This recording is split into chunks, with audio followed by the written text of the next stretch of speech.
Viral suara musik disetel sangat keras, genteng rumah warga sampai rontok. Masih mending genteng yang rontok, bukan gendang telinga. Kayaknya kita memang nggak peka suara deh, baik sebagai penghasil suara maupun sebagai pendengar.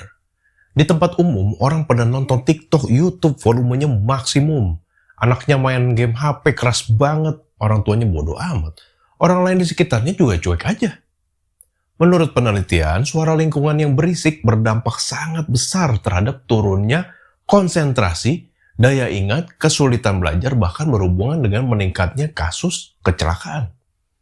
Berikut ini beberapa fakta yang jarang diketahui orang tentang suara berisik. Apakah toleransi orang terhadap suara berisik semua sama? Enggak. Orang ekstrovert ternyata lebih tahan berisik daripada introvert. Karena orang ekstrovert sendiri pada umumnya sudah berisik. Kenapa banyak orang yang lebih bisa kerja atau belajar di malam hari?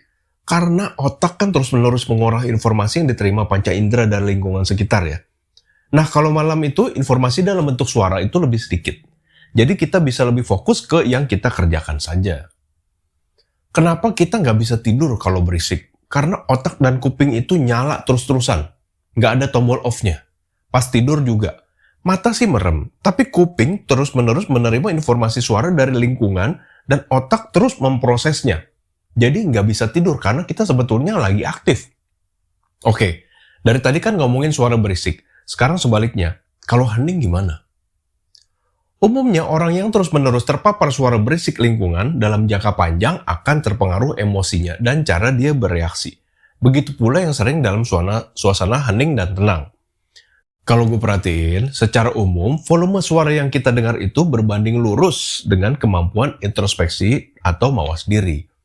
Jadi makin berisik, perhatian kita makin keluar ke lingkungan sekitar. Sebaliknya, makin hening, semakin kita bisa melihat ke dalam dan mendengarkan suara hati sendiri. Manusia betul makhluk sosial, tapi meskipun begitu, kita perlu waktu sendirian juga. Kita perlu hening untuk mencerna segala informasi dari sekitar. Apa betul gue perlu beli itu? Uangnya cukup gak? Akibatnya apa kalau gue pinjol? Keluarga gue gimana? Nggak terus-terusan beremosi dan bereaksi secara impulsif dan spontan, yang seringkali berakhir dengan penyesalan. Jadi walaupun zaman sekarang makin sulit nih mencari saat-saat hening, tapi tetap harus diusahakan, karena dampak positifnya besar banget ke diri sendiri dan orang lain. Gue sendiri sampai beli benda yang sangat simpel tapi penting nih. Bentar ya. Ini adalah penutup kuping. Ya, harganya sangat murah, tapi manfaatnya gila banget. Gue udah cobain macam-macam model, tapi yang ini nih yang paling efektif. Nyaris 100% nggak ada suara masuk ke kuping. Gue bisa konsen nulis buku dalam keadaan tenang dimanapun. Bisa di-thinking atau berpikir lebih dalam dan jernih. Tidur juga lebih nyenyak dan lebih bisa lama ya.